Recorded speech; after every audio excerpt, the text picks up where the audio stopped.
Oi, João, bom dia, tudo bem? Bom dia, Rafa, tudo bem? Tudo jóia? Bom, primeiramente, obrigado aí por fazer parte dos 10 anos da Question Pro. A Locomotiva é um cliente muito importante hoje para a Question Pro Brasil, né? E aí eu queria bater um papo com você. A gente faz muitos estudos hoje para sair em mídia, e a gente fez um estudo específico sobre mentira, né? Esse estudo foi utilizado um painel online nosso, né? Então, eu queria entender, e se você puder passar um pouco a percepção que vocês tiveram nesse estudo da mentira. Eu sei que foi um estudo que saiu em várias mídias hoje no Brasil, né? Se você puder trazer um pouco os dados, e se você puder também dizer quão importante foi utilizar o painel online para a gente ter uma pesquisa rápida, até eu sei que hoje o tempo de vocês é muito curto para vocês poderem analisar, né? Então, se você quiser comentar um pouco desse estudo que a gente fez com vocês da mentira, seria legal o pessoal entender hoje como está funcionando essa questão no Brasil. Legal, Rafa. Bom, eu começo parabenizando então a Passion Pro e pelos 10 anos, em nome Obrigado. da Locomotiva, né? Nós como parceiros. E realmente foi um estudo bem interessante, entre os muitos que a gente já tocou juntos aí, em parceria. Foi um estudo com 1.511 respondentes que a gente realizou esse ano. E o objetivo foi porque a mentira é necessariamente uma reflexão importante para quem analisa dados, né, para o nosso setor. A gente tem que estar o tempo inteiro preocupado com a mentira. E por isso a gente fez aí um estudo para entender um pouco melhor como os brasileiros se relacionam com esse tema tão sensível, né, o tema da mentira. E a gente fez algumas constatações importantes, né? Para começar, no tema da mentira, a gente encontrou um fenômeno que é uma incompatibilidade entre como as pessoas enxergam a si e enxergam os outros, né? Então, muitas vezes esse fenômeno acontece. As pessoas, por exemplo, enxergam que elas são, de forma geral, melhores do que o conjunto, né? Mas quando todo mundo manifesta essa mesma opinião, tem uma certa incompatibilidade, tem uma distorção forte dessa percepção sobre a média, né? Isso acontece, por exemplo, na visão sobre racismo. Então, todo mundo acredita que o Brasil é um país em que o racismo existe, mas ninguém admite que ele próprio é racista, né? No tema da mentira, a gente identificou um fenômeno mais ou menos parecido. Quando a gente investigou se as pessoas consideram que elas próprias mentem com frequência e consideram que o conjunto dos brasileiros se mente com frequência, essa incompatibilidade é gritante. Então, só 2% dos brasileiros admitem mentir frequentemente. 2%. Mas, ao mesmo tempo, 61% consideram que os brasileiros, em geral, mentem frequentemente. Ou seja, 61% o conjunto das pessoas, 2% eu. Né? Então tem um mar aí de mentirosos e todo mundo achando que o problema não é com essas pessoas, né? Não é consigo. Tem uma certa percepção de que esse é um fenômeno generalizado. Né? Então 65% dos entrevistados consideram que contar mentiras para se beneficiar faria parte aí de um jeitinho brasileiro. Né? Então, uma certa visão negativa indica alguns desafios inclusive de confiança mútua, né? O brasileiro se mostrando alguém que tem uma dificuldade, talvez, de confiar no coletivo, né? Tem dificuldade de ter uma confiança de que o conjunto das pessoas vai ser honesto o tempo inteiro. Então, 65% enxergando isso como um problema cultural mais amplo, né? E, ao mesmo tempo, quando a gente olha algumas outras abordagens que a gente viu nesse estudo, a gente percebe que esses 2% só dizendo que mentem frequentemente também não é um dado, assim, digamos, lá tão confiável, né, como a gente já imaginava. A gente apresentou uma série de situações concretas e perguntou se nessas situações as pessoas acabavam mentindo.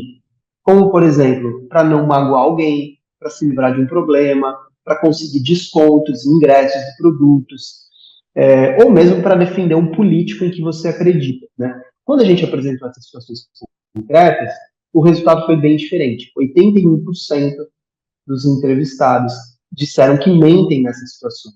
Situações mais comuns em que as pessoas admitem mentir são para evitar magoar alguém, 69% admitem que mentem nessa situação, para não entrar numa briga, 65%, para não passar vergonha ou constrangimento, 62% admitem que mentem, E até para conseguir descontos em ingressos ou produtos, por exemplo, 27% admitem que mentem. Né? No caso de defender políticos, por exemplo, um quarto admite mentir nesse tipo de situação.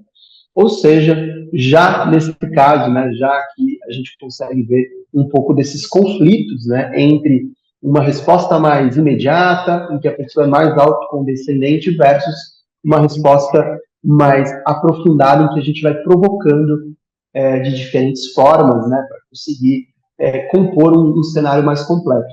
E, obviamente, isso aqui traz algumas implicações diretas para o nosso segmento, né, para quem produz e analisa dados.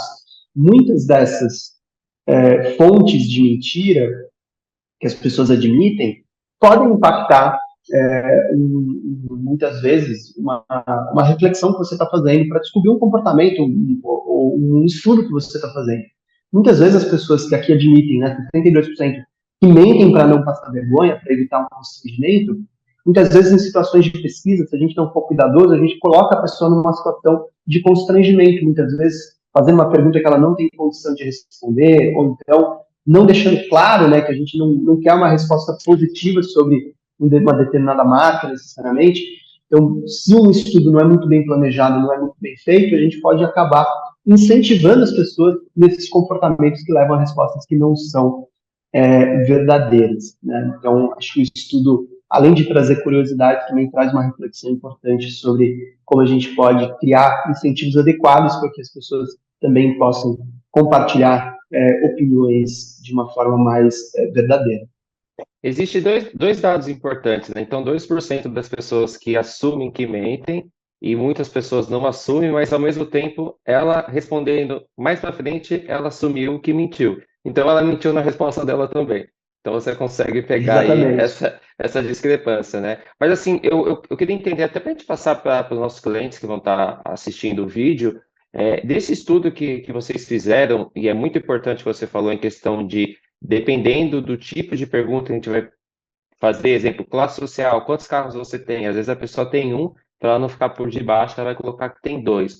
O que você acha que a gente pode fazer de diferente para tentar não ter uma pesquisa que a pessoa responda algo que não seja verdade? Exemplo, igual eu comentei, ela tem um carro, ela acaba colocando que tem dois, três carros. O que a gente pode fazer de diferente hoje para tentar eliminar o máximo e para ter um dado real? Porque não adianta nada, a gente faz uma pesquisa para lançar um produto, uma pesquisa de mercado para entender a opinião, e a pessoa acaba mentindo. Isso reflete muito no futuro de uma empresa, né? Então, aqui, Rafa, a gente sempre parte, né, a partir da nossa experiência, da premissa que não tem uma única solução mágica. Né? O ideal é sempre você conseguindo contornar, né, esses desafios e cercar eles com diversas formas de você conseguir simultaneamente reduzir esses riscos. Né? Isso vale para algumas técnicas de pesquisa, então você fazer a pergunta de uma maneira que deixe a ambiguidade de fora também, deixe a pessoa de uma maneira um pouco mais confortável, né, evidenciando que a gente não está ali para fazer o juízo dela, e que também ela não vai ser identificada diretamente. A gente, enquanto pessoas que trabalham na área, a gente sabe disso, que a gente está acostumado a repetir isso milhares de vezes, não necessariamente aquele respondente tem essa clareza, né? E também combinando diferentes formas aqui de fazer, observar o mesmo fenômeno, né? Então, diferentes perguntas que podem se complementar, juntar dados que são declaratórios com dados observacionais, e com isso você vai conseguir identificar quais são essas incompatibilidades e também quais são essas possíveis fontes de conflito. Né? Então, de forma geral, essa maneira mais trabalhosa, mas também um pouco mais abrangente de olhar para cada um desses desafios. Não, bacana. Bom, você quer colocar mais algum ponto da pesquisa que seja importante no caso? Se você quiser pontuar alguma coisa, fique à vontade. Da pesquisa, acho que os pontos mais interessantes são esses mesmo, né? A gente acabou depois, inclusive, medindo algumas questões que não são mentiras propriamente deliberadas, mas dialogam com a questão da desinformação, né? Então, alguns dados interessantes, 15%, por exemplo, dos brasileiros não acreditam que a Terra é redonda, 29% que o homem nunca pisou na Lua, a gente tem 18% negando, acreditando que Michael Jackson ainda está vivo, por exemplo, 36% ainda acreditando, não tendo certeza se grandes redes de fast food não utilizam carne de minhoca nos seus hambúrgueres, né? Então, tem várias dessas questões aqui que a gente conseguiu avaliar, né? Além de outras, mais a ver com o cenário, o cenário mais institucional, que a gente sabe que circulam muito, né? Para tentar compor aí uma visão mais ampla de mentira, desinformação, o quanto isso é um desafio nessa produção e análise de dados, né? Então, esse é um estudo aí em parceria da Locomotiva com a Question Pro, que a gente vem divulgando justamente para conseguir fomentar esse debate, que é um debate importante. E a gente fez há um tempo atrás uma pesquisa sobre fake news, né? Eu me recordo, também saiu na mídia e etc.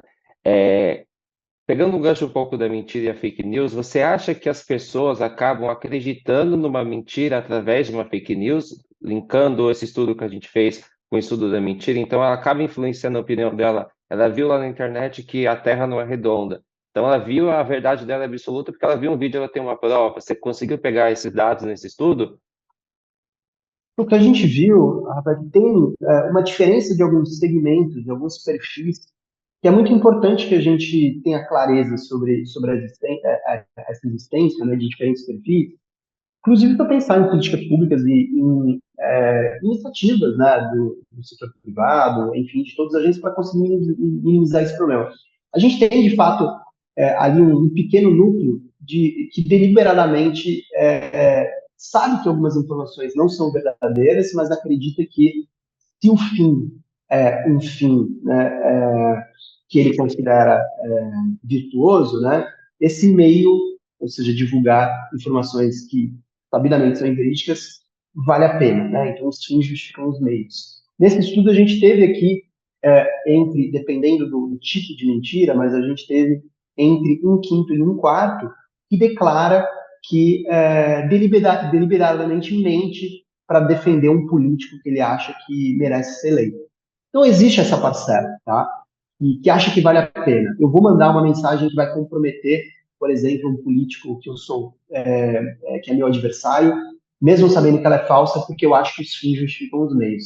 Mas a gente tem uma grande massa, né, predominante, que não faz isso de propósito, né, que efetivamente acaba, muitas vezes, sendo enganada, e aí algumas iniciativas mais de letramento digital, né, se tornam muito importantes. Pessoas que não necessariamente sabem hoje como checar exatamente, ou não tem esse tempo, ou muitas vezes não tem mesmo recursos materiais, né, não tem dados no seu celular para conseguir ficar entrando em site de checagem, vídeos de checagem, acabam lendo ali uma mensagem rapidamente e concluindo mais rapidamente que aquela informação não merece ser checada, mas não existem meios para serem checados. Então, é muito importante a gente entender a diferença o tamanho desses grupos e quem são eles, para que a gente consiga ter soluções diferentes para cada um, né? Mas esse é um dado bem interessante. Tem pessoas que mentem para justificar o político dela, né? E tem pessoas que acabam caindo na mentira porque ela não checou a informação, né? Então a gente tem dois Isso. perfis de pessoas. Uma que faz realmente na maldade mesmo, ela sabe o que ela está fazendo, e a pessoa que faz um pouco mais na ignorância, ela não sabe, ela viu a mensagem, etc. Legal. E é bom que um estudo acaba linkando o outro, né? Você pega do estudo da fake news para o estudo da mentira, no final você vai ter com dados bem bacanas. Mas, João, agradeço muito o papo, é um papo bem curto mesmo aqui nosso. Obrigado pela parceria sempre. Sabe que a Locomotiva é um cliente muito importante para a Question Pro. Que vocês precisarem da gente, a gente vai estar inteira disposição aqui para ajudar vocês, tá bom? A gente que agradece, né? De novo, parabenizo aí para a Chumpro, né? Um parceiro próximo e super importante para que a gente consiga botar em prática aí metodologias inovadoras, que a gente está sempre aqui pensando na locomotiva, com qualidade também, com agilidade que a gente requer, né? Então, a gente espera seguir aí próximos por muito tempo. Com certeza. Bom, muito obrigado, viu?